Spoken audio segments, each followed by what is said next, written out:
Good morning, dear students. Having finished talking about discrete probability distributions, today we start talking about our new topic, continuous probability distributions. Let's refresh our memories about the difference between a discrete random variable and a continuous random variable. We studied before that a discrete random variable is one that can be counted. It can take a countable number of values, and those values are distinct without any possible values in between them, like the number of people in a household, the number of accidents, and so on. On the other hand, a continuous random variable is a variable that can take an infinite number of values on a specific range. So, for example, height or weight or income, in theory, those variables are continuous because they can take any value.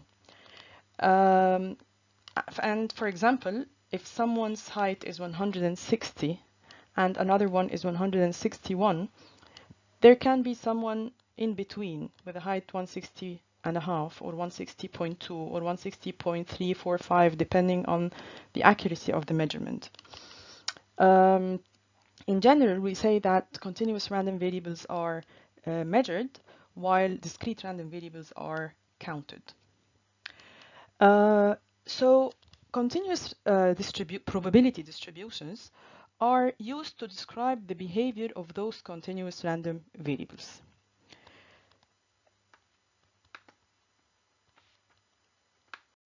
When we talked about discrete probability distributions, we had two conditions that had to be satisfied in order to say that this is a probability distribution. Remember, those two conditions were that the probability of x has to be between 0 and 1 for all values of x, and that the sum of all probabilities needs to be 1. In continuous probability distributions or probability density functions, we have two, let's say, equivalent conditions that need to be satisfied in order to have a probability density function. These are, first, that f of x needs to be greater than or equal 0 for all values of x, and that the total area under the curve for all values of x is 1. This is equivalent to the sum of all probabilities.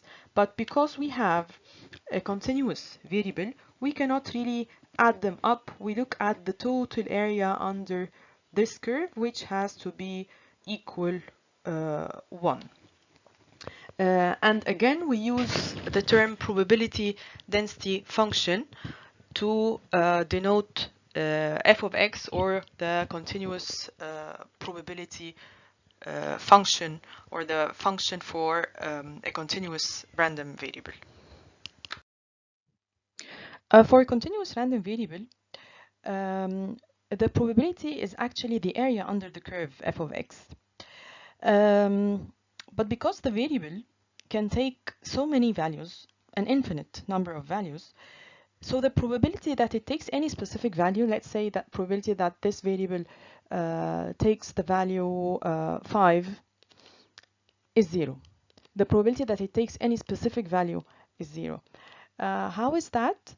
The thing is, the area at a specific point is 0 because it's just a line under the curve, so it has no area. And talking from a logical point of view, if the variable can take an infinite number of values, it's as if you're saying that the probability that it takes any value is say 1 over infinity. It's not exactly the same thing, but I'm just trying to make the idea clear. So it becomes so small, so it becomes 0. What we can actually find is the probability for an interval, the probability that x is between 5 and 6, or that x is less than 8 or more than 9, or something like that. With a discrete random variable, it did have a meaning to say that the probability that x equals 5. Actually, the probability distribution was a listing of the values and the corresponding probabilities. But in this continuous setting,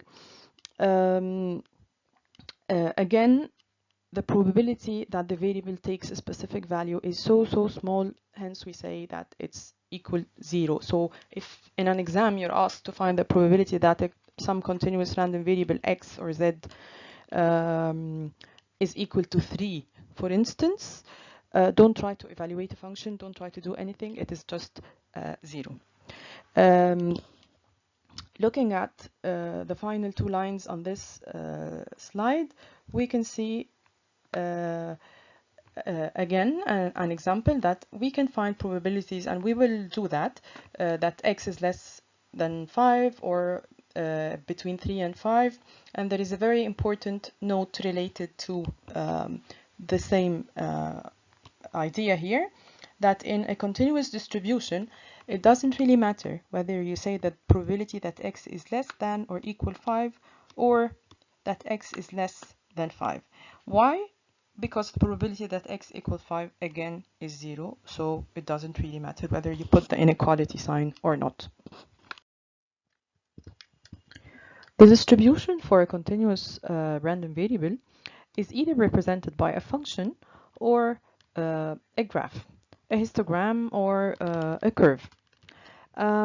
We don't represent it by a table anymore because, as we said, it can take so many values, so there's no way we can list all the possible values and the corresponding probabilities as we did for the discrete random variable. So it's just either a function or a graph. We are not going to study the general case as we did for the discrete distributions, but we're going to study 3 of the most well-known probability density functions and the most commonly used. These are first the continuous uniform distribution, the normal distribution, which you might have seen before, and the t distribution, or the student's t distribution. These are the 3 distributions that we're going to cover. Our first continuous distribution is the continuous uniform distribution. It is also sometimes called the rectangular probability distribution because we will see shortly that the function looks like a rectangle. We already studied the discrete uniform distribution, and it was a distribution for a random variable that takes the same probability for all values of x. So it's a constant probability. For the continuous case, the function is described, as we can see, by f of x. It's a constant function, 1 over b minus a, where x takes values between a and b, and it is 0 for all other values. So the function f of x is a constant line defined from a to b, and the height of this line is 1 over b minus a.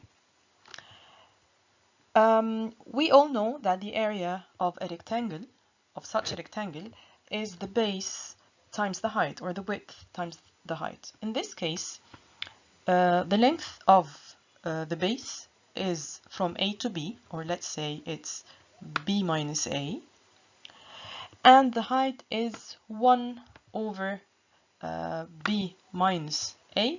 So if we want to calculate the area, it's b minus a times 1 over b minus a. So the total area is 1, which satisfies our second condition. Now let's say that we want to calculate the probability that a variable x, which has a uniform distribution, takes any value between x1 and x2, where x1 and x2, these are any 2 points. What we can do is that we can evaluate this function over here, it's x2 minus x1, so it's the, like, let's say it's the upper value minus the lower value, divided by b minus a, which is the length of its base.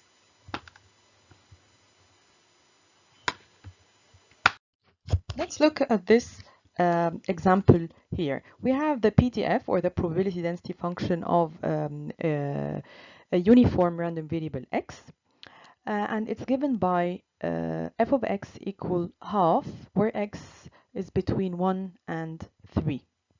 We have a number of questions here. First, we need to show that this is a density function.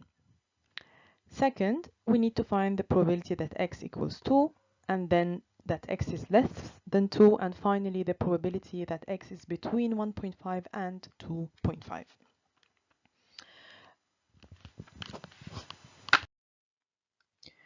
First, we need to check that f of x is actually a probability density function. So we need to check for our two conditions.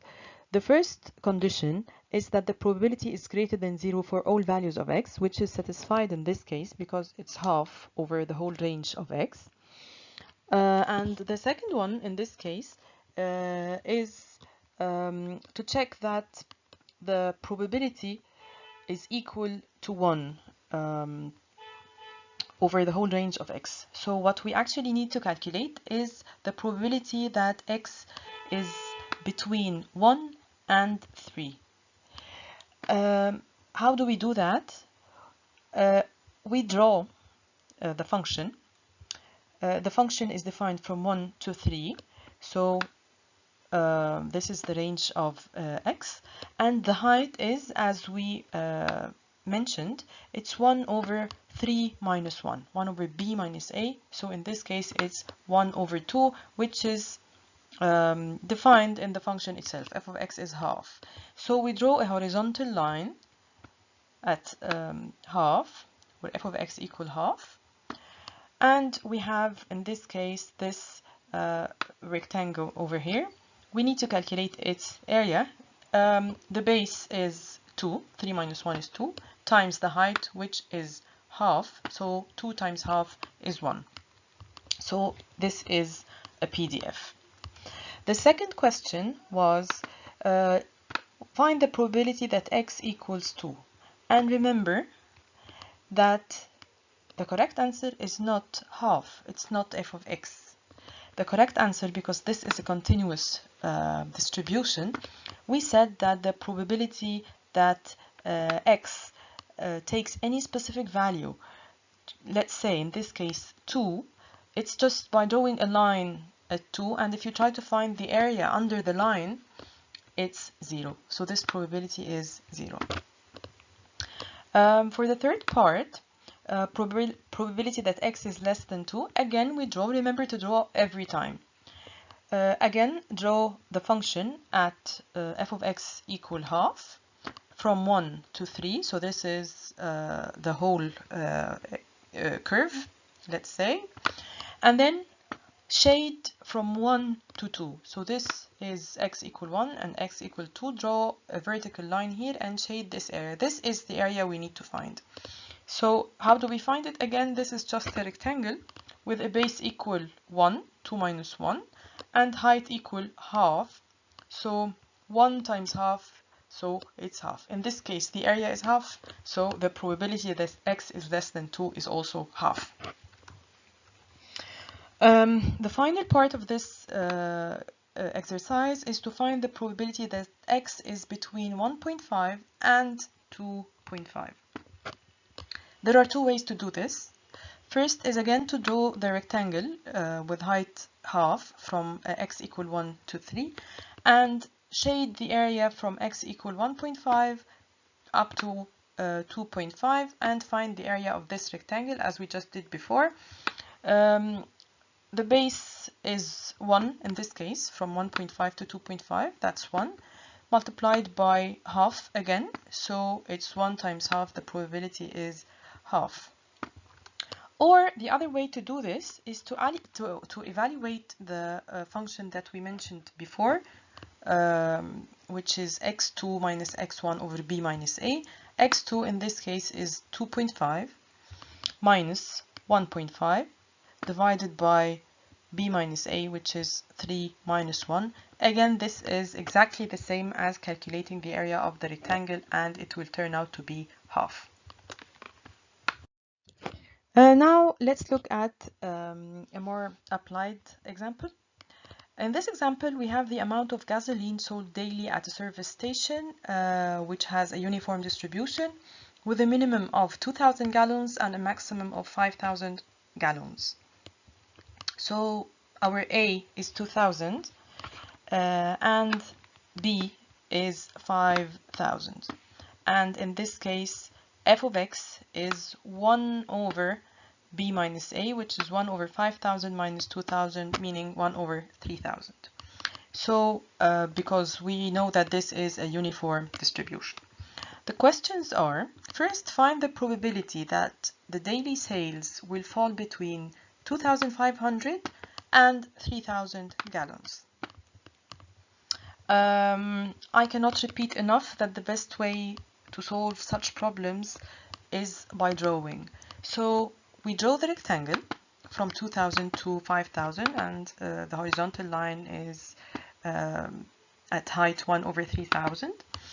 And we shade the area from 2,500 to up to 3,000 and find the area of this blue rectangle over here.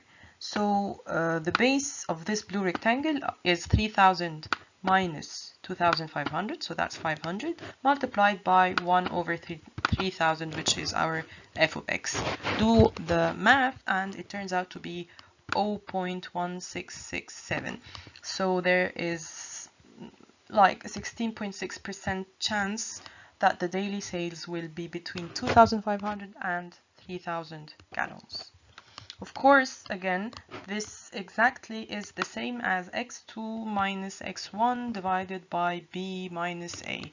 So basically x2 minus x1 is usually the base, and the denominator b minus a, or multiplying by 1 over b minus a, is the height of the function, or the f of x itself. What is the probability that the service station will sell at least 4,000 gallons? At least 4,000 means 4,000 or more. But we know that the maximum is 5,000. The function is defined to be 0 otherwise.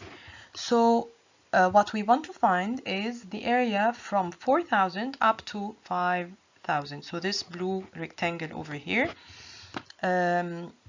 Again, it is 5,000 minus 4,000. This is the length of the base, which is 1,000, multiplied by f of x, which is 1 over 3,000. So we get the area of this rectangle here, which is 0.33. So, and this is the probability. So there is a 33% chance that the gas station will sell more than 4,000 gallons per day.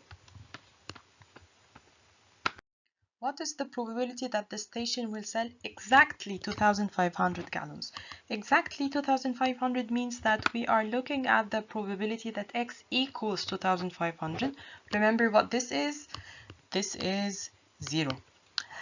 If we try to do it as an area, we will just draw this red line over here and try to find the area of this red line, which is actually 0. So the probability that it sells exactly 2,500 gallons or exactly any value is always 0, either algebraically or if you look at geometrically, if you try to find the area, it's also 0. Finally, what's the probability that the station will sell more than 5,000 gallons? So more than 5,000 gallons, the probability is f of x is 0 outside this rectangle, so this probability is also 0. Finally, the continuous uniform distribution. has a formula for its mean and standard deviation. Its mean is actually defined by mu, which takes the form a plus b over 2, where a, as you know, is the lower limit for x and b is the upper limit. So in the previous example, if we want to find the mean, it is 2000 plus 5000 divided by 2, which is 3500. The standard deviation is calculated as b minus a divided by root 12. We don't need to know the derivations of those formulas, but we need to know them.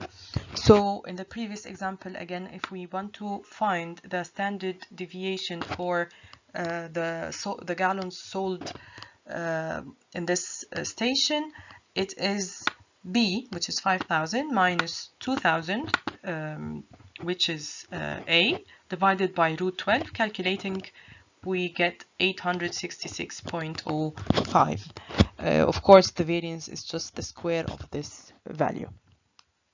This brings us to the end of the uniform distribution. Our next distribution is the normal distribution, and it is one of the most famous distributions, or maybe the most famous or the most widely used continuous distribution in statistics.